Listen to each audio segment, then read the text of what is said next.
Hi everyone, and welcome to the second day of Imbibe Live Online, supported by Mezcal Sentir. I'm Mark Stretton.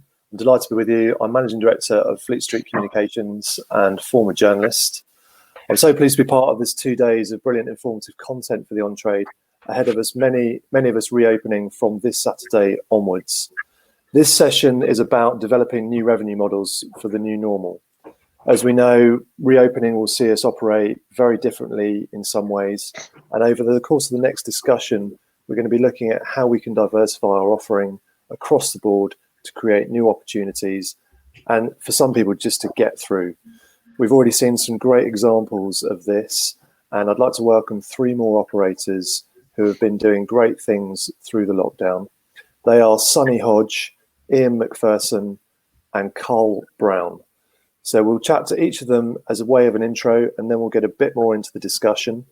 Just to say, if you have any questions, there is a facility to ask these. So please bring your questions forward, keep them clean, and we'll get to as many as we can.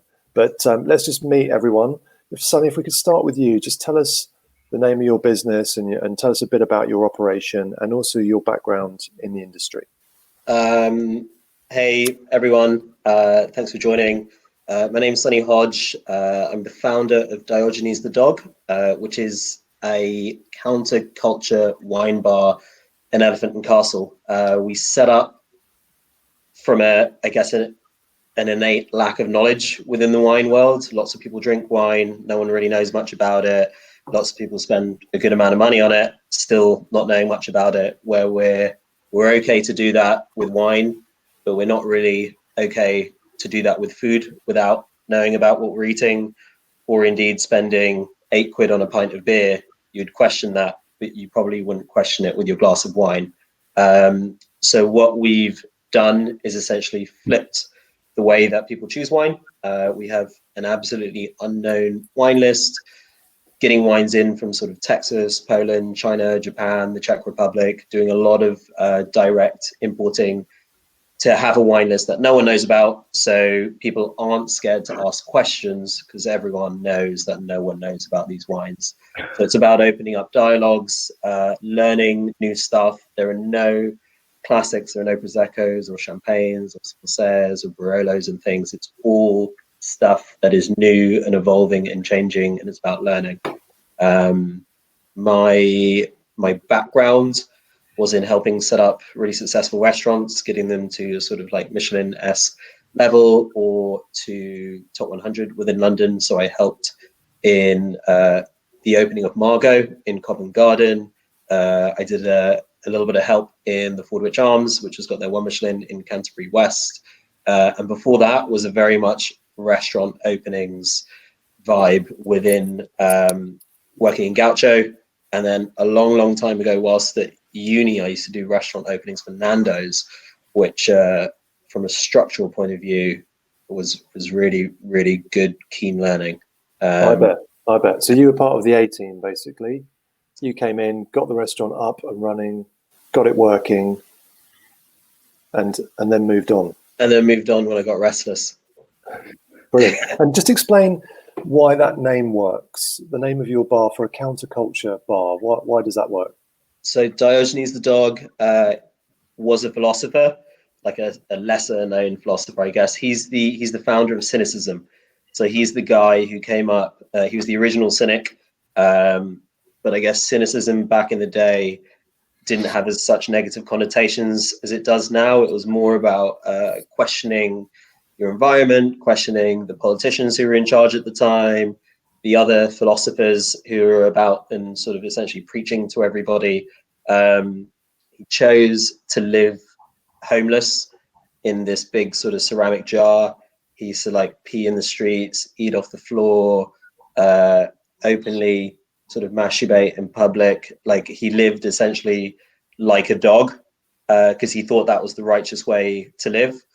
And I guess we wanted to use his inquisitive nature. We wanted to use the idea that he was challenging the world around him with our wine ethos and with our food ethos as well. So we wanted to come into the hospitality game and really mix stuff up and think and rethink the way that we are used to ordering, eating, drinking, etc.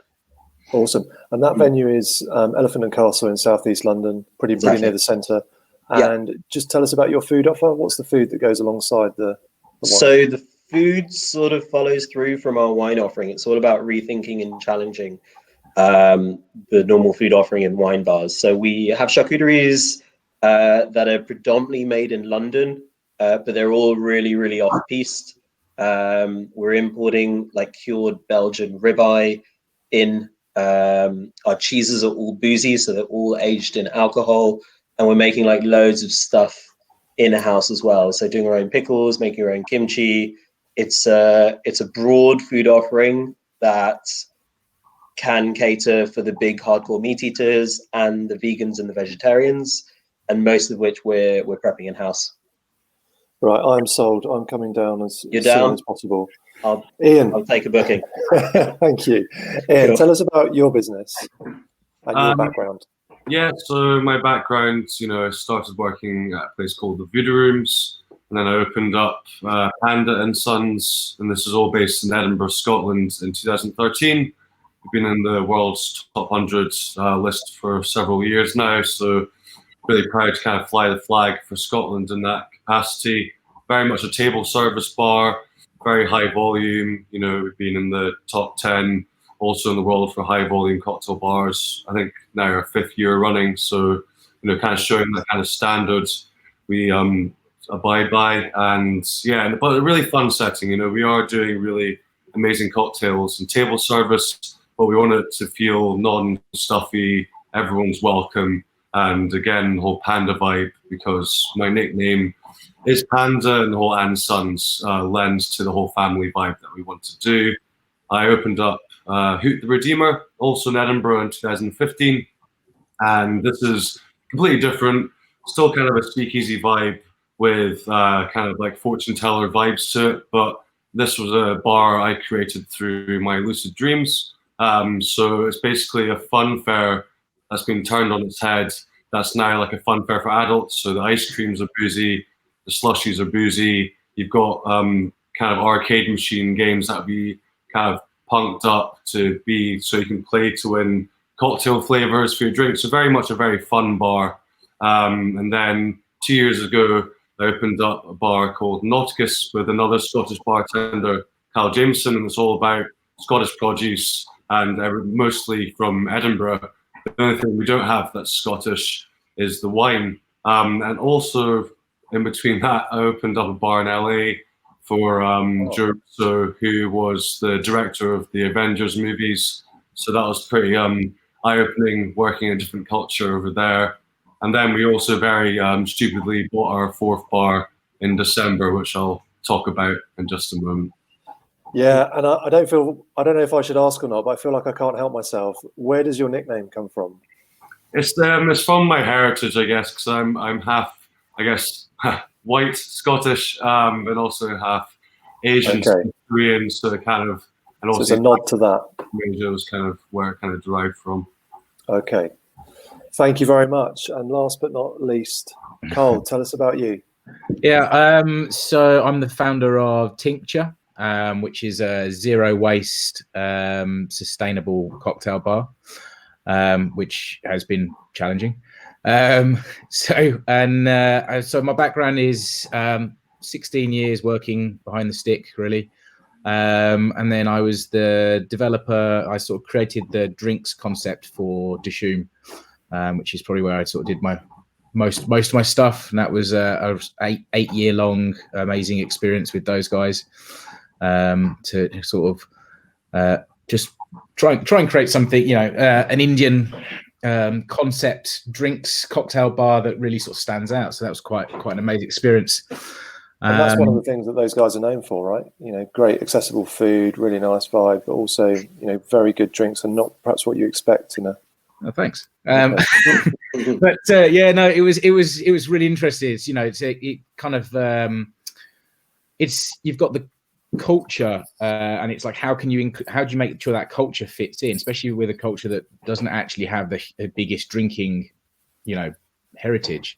Well, you say that there's quite a lot, but it was went very badly. Not known for it. Yeah, not known. So it's kind of like, let's make the most of that and really push it forward. And then it also gives you the opportunity. A really big thing for me was, and it's continued through into tincture, is 50% of the menu is non-alcoholic, and at Dishoom, like a massive chunk of the menu is also non-alcoholic. And it's how do you make that interesting and really allow. I think it's that sort of, it is the hospitality idea of really allowing people, everyone, to be welcome, because it's not like, you can't come because you don't drink. It's no, we've got some really interesting flavors for you. Sort of that's something I took into tincture as well. So, and where is tincture, and what's the offer? Just tell us a bit more about it. So tincture is basically, it's a menu, two sides. One side's fully non-alcoholic, so we've got 7 drinks non-alcoholic, 7 drinks alcoholic. Everything in there, whether it's our wines, our beers, is vegan. Everything is created in a sustainable way. Wherever possible, well, pretty much 99%, it's zero waste, which means that if we were to take like should we say a lemon, I've got to use the rind, I've got to use the juice, I've also got to use all the pith, which I've got to say isn't the easiest thing to do. There's a point to have additional challenges, isn't it? Yeah, you did I really, really wish I could throw this away, but I can't.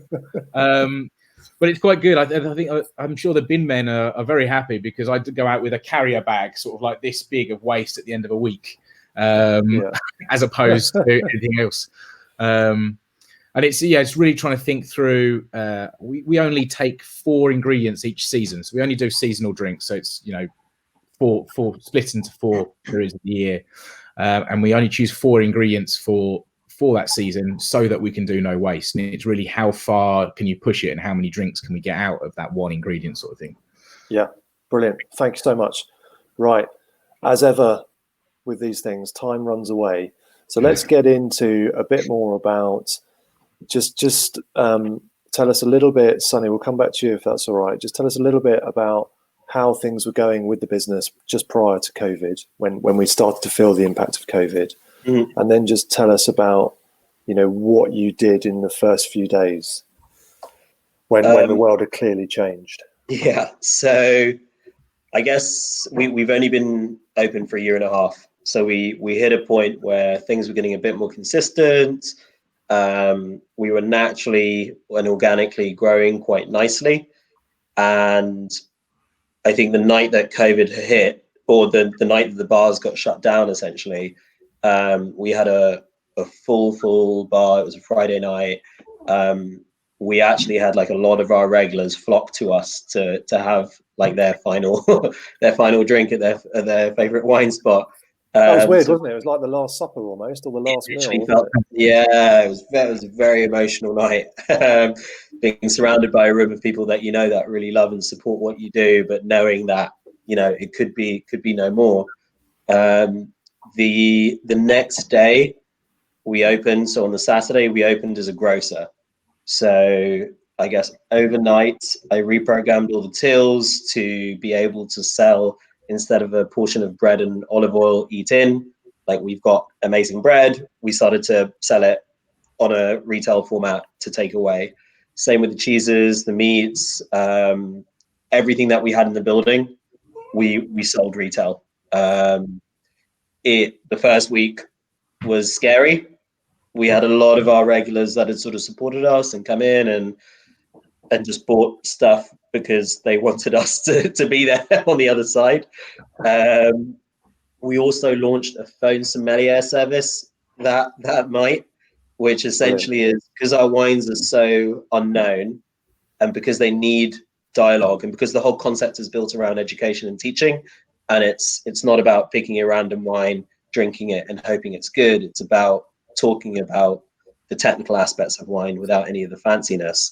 So we launched this phone som service, which is essentially you call up the bar, we pair up a wine to what you're having for dinner. We talk about the new wines that we have in, because the list changes on a weekly basis. And we did whatever we did in person, but over the phone. And then within a mile of the bar, we would physically walk it out it meant that I could have like a skeleton team plus one, because I'd have a delivery person essentially. Luckily it was summertime, so the weather was okay, and it was almost like a treat to jump out and do a delivery. And so that was like the first thing is, how do we survive? How do we keep our concept and do it according to the new parameters that were set? And I guess on a weekly basis, those parameters changed, and something like we would push and build an area of the business, and then next week that might get smashed and torn apart. So it was like a really quick evolving thing to fit into the environment around us that was changing on a weekly basis. And in a really strange way, a lot of people have talked about it being a super scary but kind of strangely exhilarating time as well, because you've got a lot of uncertainty and a lot of fears and concerns, but you're also, like you say, having to react and move quickly and just try things and do things day by day. What were you feeling? Can you relate to that? I think I was in survival mode. I was very much like, we have to make this work. I think most of us who work in this industry like do it for the rush of operating really nice busy shifts and speaking with guests. So I think all of the things that I loved doing before, and the reasons that sort of puts us all in the same place and why we work in this industry, I needed to sort of recreate in a shop format, which is very, very difficult, because I guess is the reason that we don't work in shops and we don't work in retail, and that we do work in bars, essentially. So yes, it was exhilarating in a way, but it was more, okay, how are we going to make this work? It was a super, super steep learning curve. But I think when you're operating and setting up and opening new restaurants or bars, you have the same learning curve. It's just in a very different way. Yeah. And then in terms of making it work, you obviously you had some things that lent themselves to grocery sales. But did you have to almost kind of build that as you went? And I think grocery sales, coffee takeaway sales, because we have the coffee machine, right? And if someone's coming up to pick up bread, we can make them a cappuccino as well, or something like that. That's word of mouth spread quite quickly, because as soon as bars got shut down, like no one knew where to get a coffee. People were queuing for half an hour just to get into Tesco's. So like the opportunity to go to essentially a really, really safe place where we would have a trickle of people coming in. It would be like one in, one out, one in, one out. Not having to queue, getting really good quality bread, a really decent coffee. That spread really, really quickly. So we would have like really nice sort of flows of people coming in, but then every week that will change, which was the hardest thing, because maybe Tesco's wouldn't be so busy. Maybe the coffee shop down the road opened up. It's like everything around you would change day by day. Unpredictable. It was crazy unpredictable, but you just got to hold on. And and could you get, sorry to interrupt you, could you get supplied? Could you get, you obviously source wines from some very interesting places. What did the supply side of things look like? So with our own importation, that was unaffected, because we do it ourselves and we're not relying on anyone else. It's literally like, it's a long process, but that was unaffected. With wine and stuff that's in bottle and doesn't expire, so non-fresh goods, I think there was enough sitting in the UK at the time for us just to use up stocks. I actually felt for the first time that wine was like, old vintages weren't being replaced and wine was not coming into the UK maybe like 3 weeks to a month ago. So like wine was not an issue, because we were sitting on enough stock within the UK for us to be okay for the next month or so. But fresh stuff was a biggie. So like we sell burrata, for example. Burrata was a nightmare. Burrata was like what used to keep me up at night thinking, how are we going to get this in? Because it expires in like 5 days to a week, right? And you need a regular supply coming from Italy. Otherwise you can't sell anything. And if it's a few days late, you've lost 2 out of 5 days of your shelf life. So stuff like that was a nightmare. I cycled through from the fresh kitchen side of things. I cycled through 80% of my suppliers once or twice a month. So I would at one point, I think I had 5 different burrata suppliers, for example, because I'd get one from this week. Yeah. Blog series, isn't it? That burrata thing, I think. It was whole. It's a whole different blog series, isn't it? Oh man, yeah. Burrata bereavement. But you were just hustling and making it work, and just But fresh stuff is really, really tricky. Yeah, we had to. Yeah. Weirdly, disposables. So like takeaway cups was an absolute nightmare for a while. We use all compostable stuff, so it wasn't like easy to get hold of, and we didn't want to go down to like Poundland to pick up takeaway cups and stuff like that. So to get the proper compostable takeaway stuff that we had at the beginning was an absolute nightmare as well. Everything that could go wrong from a disposables or fresh point of view did go at some point or another. Yeah. Okay, brilliant. Look, I want to come back and talk to you about a few learnings, but I'm just going to bring the other guys in.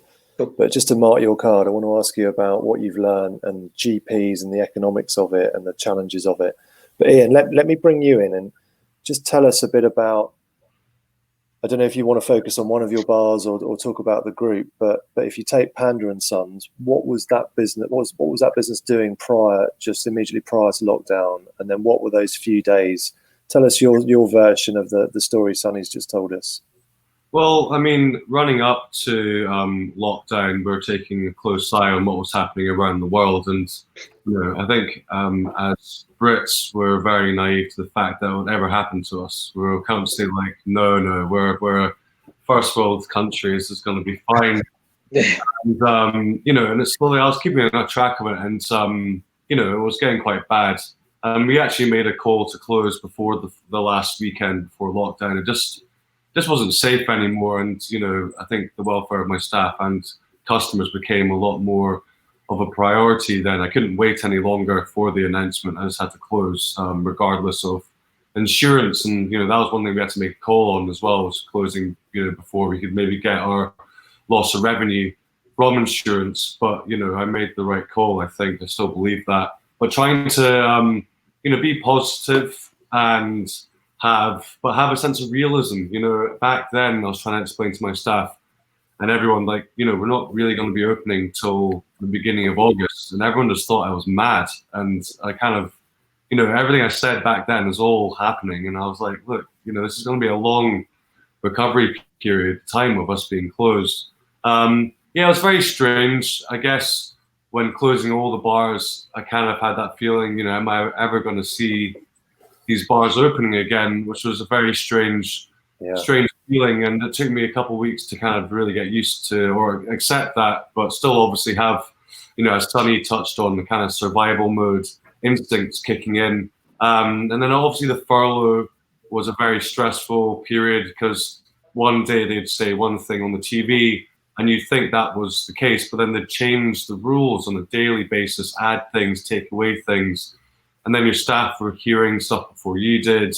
And then there started to become this like trust issue where they just thought you were lying to them. You're like, look, this is changing every day. So I think our first phase was trying to keep the staff calm and to make sure we're on their side. We're trying to do the best. But this thing is just an evolving beast that even our accountants were struggling to keep on top of the latest legislations. So for me, as much as I wanted to diversify in business, I think it's so admirable seeing how Sonny just adapted so quickly. But we wanted to get the furlough out of the way first to make sure our staff were safe. And then after that, I wanted to kind of bring, I guess, a sense of community to Edinburgh. Like hospitality is such an amazing community we're all in globally. So I created a business called the Edinburgh Booze Deliveroo, which was like a one platform online which would bring local bars, local distilleries, and local brewers together on one platform, basically on the premise that all our audiences combined into one platform is kind of creating that virtual city per se online. And what we would do is we would manage the stock, we would manage the deliveries and collections for them, because also a lot of bars don't have off licenses, and we were very fortunate that all our bars do. So we were able to give that slight loophole to a lot of people that just couldn't sell from their premises or also some of them that fell by the wayside of the furlough scheme. So we're really proud of kind of setting that up. And I think there's like nearly 9 bars on there. There's like 8 or 9 brewers, 7 or 8 distillers on there, all from Edinburgh. And it was a business model I created, and I coined it the Pandemonium business model, basically. But basically, it was what you could be transferable to different cities. So I've been talking a lot to a few people in New York, so hopefully they'll be doing something similar. But as much as it's a short-term solution, we definitely developed it as also being part of the long-term solution after reopening as well. And what was your sort of route to market? How did you drive awareness of that business? Was it word of mouth? Was it social? How did you do it? Yeah, it was word of mouth. We also talked to someone that was in PR, and we paid them for a launch, and they actually got a lot of press. It was a bit of a challenge for us. We've never used PR before, but we were trying to work out how to really get the word out there, obviously through our social media channels, but we weren't comfortable doing that because we've never done this before. It was like one of those things, we didn't want to shoot ourselves in the foot with our regular clientele, and yeah, I get that, being good enough. So it was a weird one. So actually we were more comfortable going with the mainstream media for the initial launch of the whole thing. You know, we've never done deliveries, we've never done collections. It was completely outside our comfort zone, you know. I guess You know, Sonny and Carl, you know, we've progressed to being bar owners because we were good at what we were doing. We wanted to progress in this industry. Now being dropped into a collection and delivery service, and delivery service owners. Exactly. It's not something I love doing. It's just something we have to do to survive. And but one thing I did love so much about that was really just the sense of community, and you know, everyone working together against a common enemy, shall we say. So that was one thing I really enjoyed out of it. And tell us how it performed. Sort of what sort of sales are you doing, or volumes? Yeah. Well, at the beginning, it was doing really well.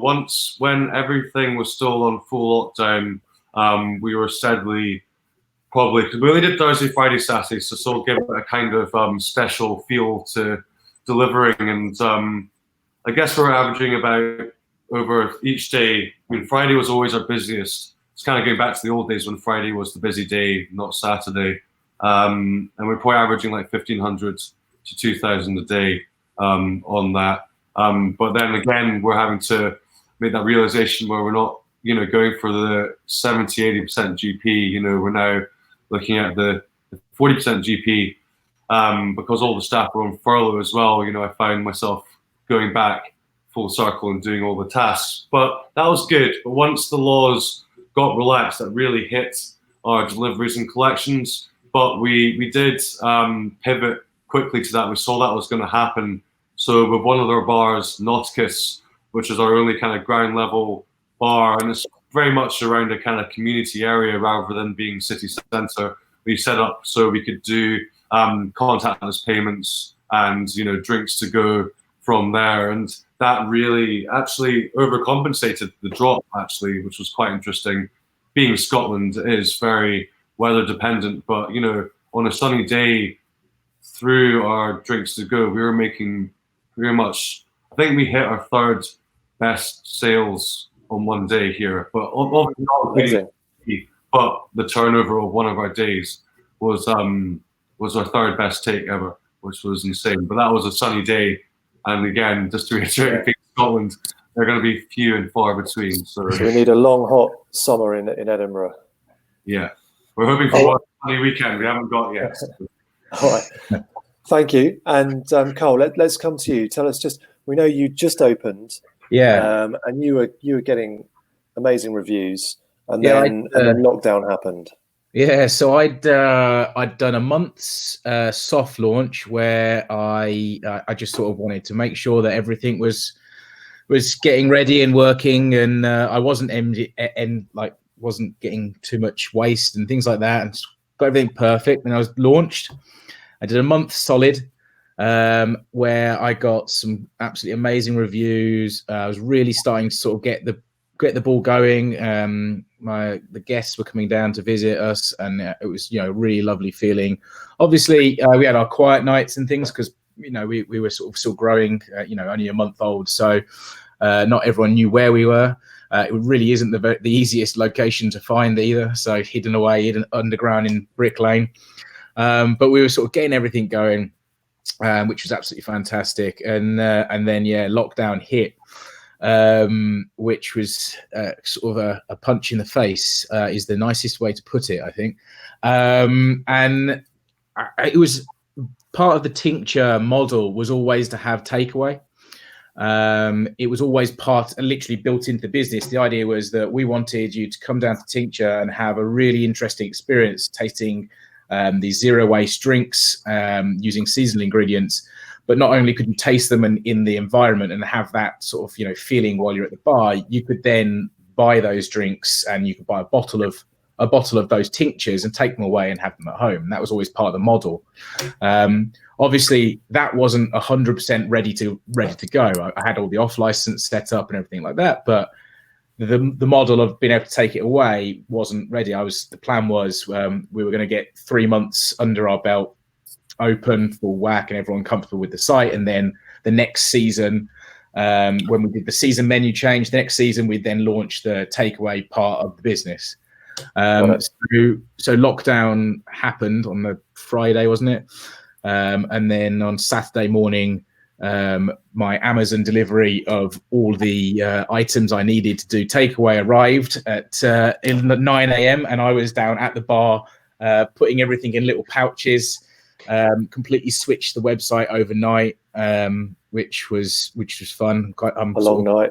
Yeah. Well, yeah, I'm quite glad I studied that at university. Now it was like, okay, I've got 12 hours. Let's go. So me, I imagine there were a lot of people pulling all nighters that night and in the ensuing weeks. Code going, I don't know what any of this means. Sort of trying to switch everything up. Yeah. So it took me literally one night, got it switched around, got the delivery up and running, and then with the delivery hit the ground running, sort of got as much media and PR as I possibly could. My time out review of the bar came out on the Saturday. You should go to this bar, which is really lovely. Thank you to Time Out for giving me a really lovely review, but it was like it came out on the Saturday, the day that no one else could come anymore, and I was like, but luckily people got to see that and then went, we're doing delivery, and I basically the model for my delivery is a bartender on a bike, which is me. So I literally, the orders come in.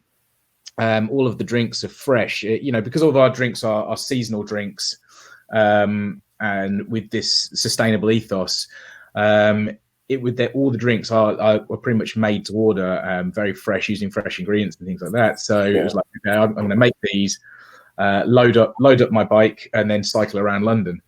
I started off sort of going, do you know what? I'm just going to do Shoreditch and Hackney.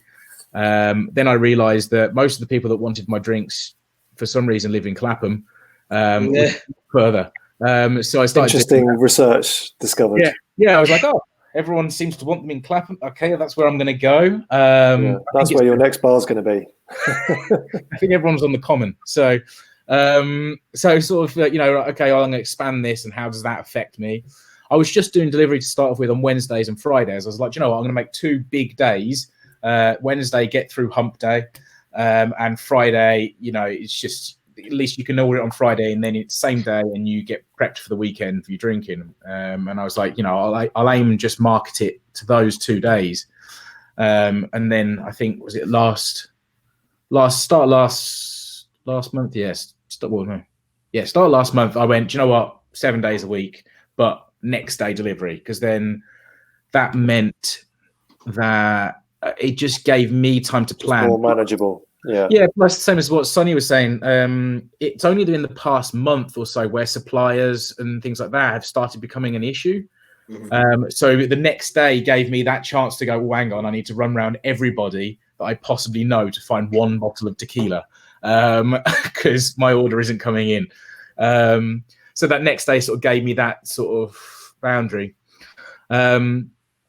But I think one of the biggest things I noticed was when Amazon wasn't doing like next day delivery anymore, and that was all affected, so things weren't instant, I was doing a lot better. That's interesting. Yeah. Now that they're back up and running and everything for everyone is pretty much instant again, it's knocking me back. It's sort of like, well, now people know that they can get things like that. You know, you do Prime now or whatever, and it's there in 2 hours time. Suddenly, like, oh well, now they can have things instantly. Well, and that's everyone's getting back used to that as a reference point. That's when things should be delivered. It's that idea of, you know, people were getting used to things like they weren't happening. You couldn't get it straight away. It wasn't happening. So it was like, Joe, I want to have these drinks. I like the idea of these cocktails, and that was working really well for me. And now it's gone back. Now we're sort of moving quite quickly back into, you can get things next day or instant or whatever. And then suddenly it's like, well, should I bother waiting for 24 hours for this person to arrive on his bicycle or not? Yeah. I guess I mean, it's a very craft product you're doing there, isn't it? So hopefully you've got enough people that will wear that time. Yeah.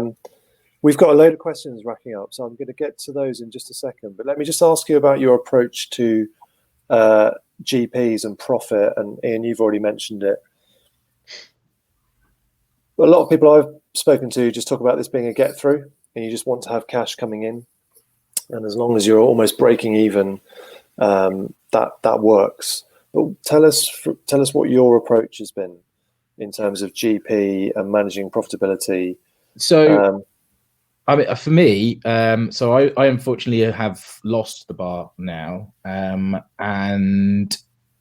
but because the takeaway was part of the model, that's still going. So I've got a batch kitchen, and that's now going to be my permanent business. Just explain that a bit, because you're a bit of a hostage to fortune, weren't you? Well, we all are, but especially you, because you were in a sublet and the main let, the business unfortunately not survived. Yeah, it's the main let hasn't survived, or they're working something new out, but that means I'm not in a position to sort of continue. So it was, so it's kind of like, well, if that can't happen, that means my door can't open at all anyway. And I don't, even though right now I've still got keys and blah, blah, blah, like this, for me to open on the 4th, but to not be able to give everyone a serious answer of how long that door is going to be open, I thought that's not worth it. I'd rather focus on that takeaway aspect and hopefully support everyone at home in their picnic enjoyment through the summer. Pedaling through, I'll be London Fields every day sort of thing. But and am I right in thinking that sublet you knew was a fairly short thing? It was almost like you were doing proof of concept. Yeah, it was very much about like I'm going to get my site, my lease, that perfect site. Yeah. But let's make sure everything works for the next sort of 6 months. Let's do this. Let's test it and then see where we are. So I'm kind of still in the same position. It's just that I don't actually have the physical site. Yeah.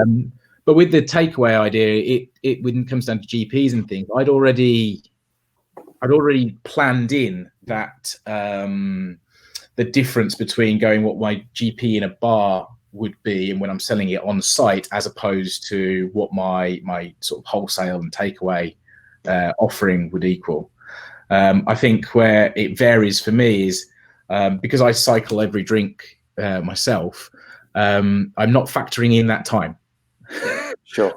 I'm doing the cycling as something I enjoy. And so I'm kind of trying to make the most of that. If I was to factor that in, I'm suddenly looking at like I might as well just sort of get rid of GPs as they no longer exist as a thing. So I guess going from what you're doing at the moment to perhaps building a team and having more than one person doing delivery and that sort of stuff, that probably requires some plotting and probably a bit of technological support.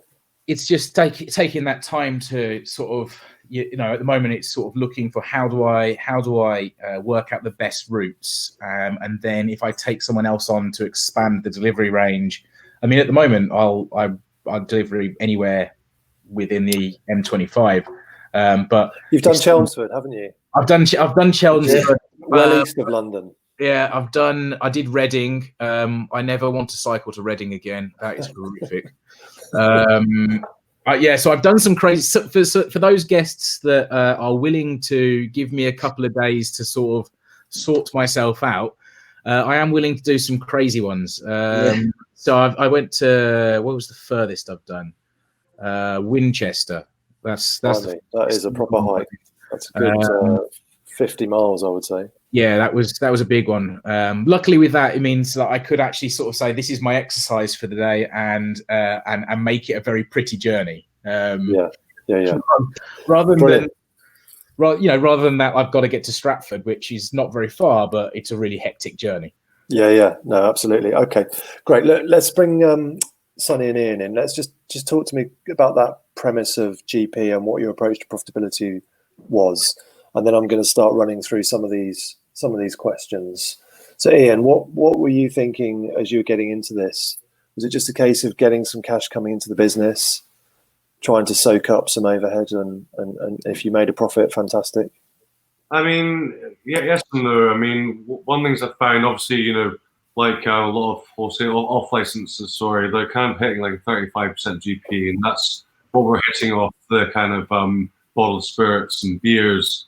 And then our cocktails were probably more about 60% mark. But what we're trying to do when we did the collections, rather than selling individual cocktails, we're doing you had to buy, each serving was ×2. So then we're also trying to look at improving the cash margin as well to make it more justifiable. And obviously there's a minimum order. So we made the mistake of not having a minimum order. And some people were just buying like 2 beers that we have to deliver. And so we put in a minimum delivery and also a reasonable kind of delivery charge on it, just to kind of cover that and just make it a bit better. But yeah, I think some parts of the Edinburgh Booze delivery we will phase out, maybe like spirits and beers. But I think the cocktails is definitely something we'd find. Eating issues massively was web design. So I built the web design from scratch myself. Those favors at the beginning of lockdown, there's still a sense of optimism, had pretty much dried out, and then people are now going, "Oh yeah, I'll do that favor, but for money." So I was like, and then one of my friends just gave me an hour-long video to watch. Was like, "There you go, good luck." And I was like, "You know what? I'm going to prove you wrong." And I just learned how to design a website myself. And Brilliant. there's teething issues with that, because when you do e-commerce, there's third-party apps you can upload. Just like I have an iPhone with apps, it works similar. And some of them have glitches. And you know how to build something, but when something goes wrong, it's very hard to fix something. So the first 3 weeks was a bit weird. It seems to be working really well now. But one thing we've really found, and I guess for some of the people asking questions about moving forward, is the analytics in e-commerce. So we use Shopify for a website is fascinating. You can see what people are searching. You can see what people are choosing the most, peak times. I guess like some good POS, but we've learned so much about the consumer wants and needs, and we've really been tailoring our cocktail offering and what beers to buy because of that. And also one thing we found was, draft beer. Everyone is just dying for draft beer. The amount of people that searched on our website, kegs for their houses.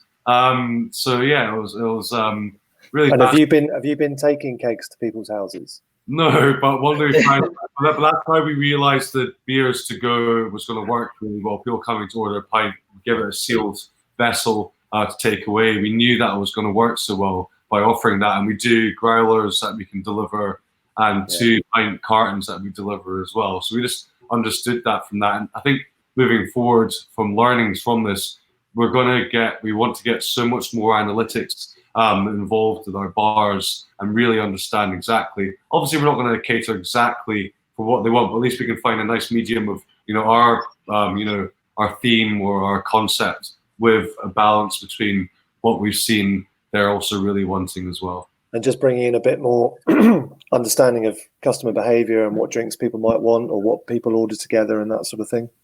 Yeah, exactly. Sonny, what about you? What was your approach to profit?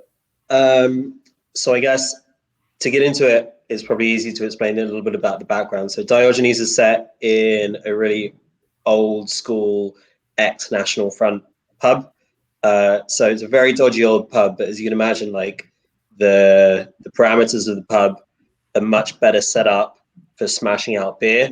So the wine bar setup on such a small site where you couldn't do the quantities because it was always a table service setup was always quite tricky. So we relied on the concept to serve wine by the glass. So if our house wine by the glass is a £5, then the potential for a bottle is like 30 quid because it's like 6 125s in the bottle, 5 times 6, 30 quid. And we went from doing pretty much everything by the glass. So our profits were healthy because the concept was about trying and not having a bottle, but having 4 different glasses, 3 different glasses to try. So the whole concept was built around those healthy by the glass profits, not really by the bottle in, and definitely not for retail to take away. So I guess back in the day, our retail sales were about 3% of what we did. It was like negligible. So we never really focused on the GPs because it was almost like a nice offering that we could do because we had an off license, but it was never part of the business plan. And then as soon as lockdown happened, we went from those marginal 3% sales with rubbish GPs to that 3% being our 100%.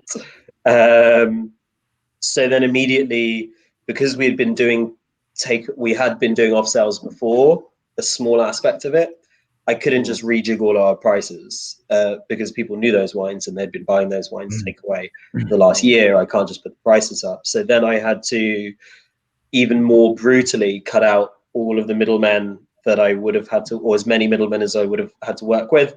So starting to import direct. So I've imported more wine direct in the last 3 months than I have ever done in the last 6 months or 8 months when we were a busy bar.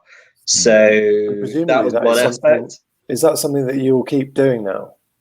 The aim was the 3-year goal for the bar was to do 100% import only list, but it takes time because it's really heavy on cash flow. You know, when you're importing that much in at the same time, like it takes chunks out of your like whatever you have in the bank.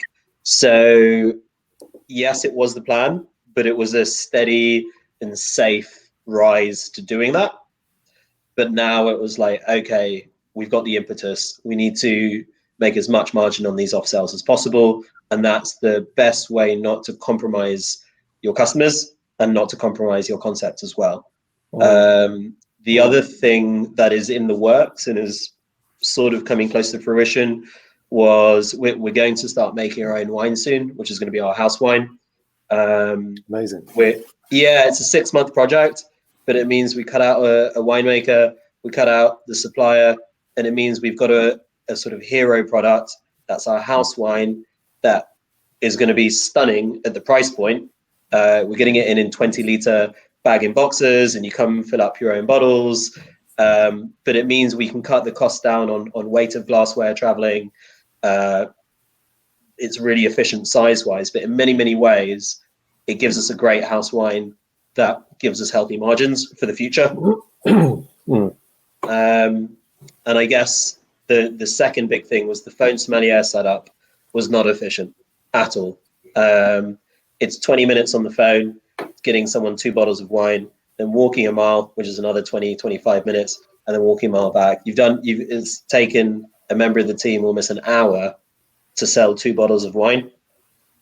And I think like yourself, I was taking bottles of wine to Greenwich on the motorbike and going all over the shop outside of our 1 mile radius because we like every sale mattered. But no, I didn't factor in petrol costs. Of course, I didn't factor in my time. I've never factored in my time on a baby baby business. So I guess for all of now everyone's back on the road as well. It's hell as well. Yeah, but you know you got to make it work. You gotta. For all of you, there's an element of it's nice to be busy, and then I suspect there's a load of learning that's just come on. Yeah. So look, it's brilliant chatting all this through. I'm just conscious of time, and I need to hit some of these questions. So it's quite a few questions that are all around the new models that you've adopted, be it takeaway or delivery. How much of it are you going to keep? And there's also another interesting strand to that question. Are you concerned at all about cannibalisation of existing businesses? So when your venues, Sunny and Ian, are back open, are you worried that they'll cannibalise people coming in where presumably you can drive spend per head? But Look, sorry, convoluted question. What are you going to keep and what you're doing now? And what are your concerns? Yeah, I mean, in terms of cannibalization, I don't think so. But what I've realized, and I guess maybe you guys have as well, is like consumer behavior has completely changed. Of course it has. They had no choice. But now this has opened people's eyes up to drinks at home, to delivery stuff, understanding you can get a drink and take it away. And actually, there's a smaller group of people that have actually loved lockdown, you know? And these people also don't feel safe to return to the bars. So, and also we got to remember we're living in this financial security bubble with furlough. Once that finishes, there's a lot of people with a lot less money to drink out, but they might still want a piece of your bar. So that's why we want to continue with the cocktail deliveries. And and also it's another way of, yes, the GP is a bit less, but that's why we're selling 2 cocktails at a time to kind of make it up by having a better cash margin, as I mentioned before. One thing we're also looking at is before we were talking, before people asked us, like, can you do the bar or a wedding or birthday? We're always just like, nah. But now we're really looking at bringing our brand out of the bar, getting our set up, and really having a kind of an events arm, which will involve the delivery and collections, to have Panda and Sons or any of our bars at a wedding, birthday party, or even a smaller scale, hire a Panda bartender for your home party. People that don't want to necessarily drink out anymore, we can still do. I am in. I'm signing up to that. I can tell you. It strikes me you've all, through the lockdown, you've sort of seen your concept travel in a way. Yeah. And it sounds to me in that you now got the confidence to say, well, actually, there's real demand for what we do, not just in that venue, but as a pop-up or a one-off event. It's interesting. Yeah. And I think also for me, it's like, we've always paid our staff the real living wage. We give them the 20% profit share. So also in my back of my mind, I'm like, how can we give as many of our staff jobs to do? Obviously, I need to make sure we're not going to shoot ourselves in the foot, but I'm really trying to work that out as well. I think also moving forward, we've got that 4th bar. That's where we're going to move our deliveries and cocktails to. And I know like drinks to go isn't really going to work. It's not going to work for our Panda and Sons so much. And Pete the Redeemer, because they're like basement bars with only a door entrance in. But then some bars, like our Nauticus bar, ground floor, it's actually got really lovely bay windows, but we're actually going to really slightly ruin one of the bay windows to create a hatch on the side, because we're all going to be massively affected by the capacity cuts. And so what we found, as I was saying before, we took our 3rd best take on a sunny day. People are now open to the idea of taking away drinks, especially on a sunny day. And we're creating this hatch for when we're at capacity. We're like, listen, we're at capacity, I'm sorry. But when you go around to the hatch, we'll give you this away menu that you can look at, and maybe you can take a drink away with you to the next place, or we call you back or put you on the waiting list. And so we're trying to not lose the customer. And actually, just quickly, with the capacity cuts, by doing that, we can increase our capacity actually bigger than it was before. So actually, we've learned some really valuable lessons from the takeaway drinks. Mm-hmm. Brilliant. Sonny, what about you? What are you going to be keeping once you reopen? And I assume you're reopening, I think you said not this Saturday, but no, this Saturday, yeah. Monday? So so we're opening this Saturday. This Saturday, yeah. We're going to keep the grocery in the morning. We're going to keep it, see how it goes. I think a lot of our guests now come for the grocery, and they're sometimes very different from our guests who came for the bar. So like we've managed to get a new catchment of people buying stuff in the bar, which is great. The phone SOM service, we're winding down just because it's inefficient. And about a month ago, we launched an online shop so people it's ASAP delivery. People can order through our website and it'll come out to them in like 45 minutes. So that online shop is still going to function. But I think sort of like Ian mentioned before, like if we are allowed to be a bar again, when we're allowed to be a bar, when we get back to how things look like before, I think we're still going to have limited capacity. We're still going to have restrictions in place. So if we've lost 30, 40% capacity, we need to start thinking now, how are we going to meet that somewhere else, be it delivery, online sales, grocery or cafe sales during the day. Right. You've only got a fixed capacity. You can't squeeze it all in on Friday, Saturday nights anymore. You need either earlier drinkers, takeaway drinkers, or something else to use in that building. I think that's a really interesting insight. You've got your X number that you want to hit, and you're not going to be able to take all of that in venue. So it's how do you get to that number? That's really great. Carl, presume for you it's about. Yeah, sure.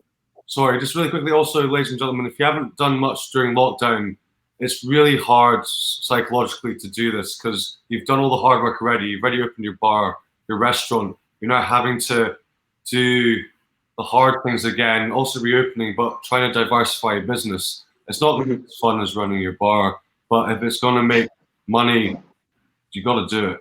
That's all. Yeah. So. Brilliant. That's a really good point. And for Carl, presumably for you, it's about making that operation bigger if you can, and looking for a site to sort of find as a home. And so the search for a site is on, and it's sort of this could be a good time to find one. It could be a really bad time to find one. Landlords aren't the nicest people in the world. No complaints, no disagreement. That search is on, but in terms of the fact that the business model always had this takeaway option built into it, that's going to continue for me. And I think it's going to be pushed a lot by social media, in the fact that through the summer, where I can make the most effect is where people are out in parks enjoying. Maybe they just simply don't want to go and sit in a bar, not because of social distancing or lockdown or anything, but they just don't want to sit in a bar because it's lovely and sunny.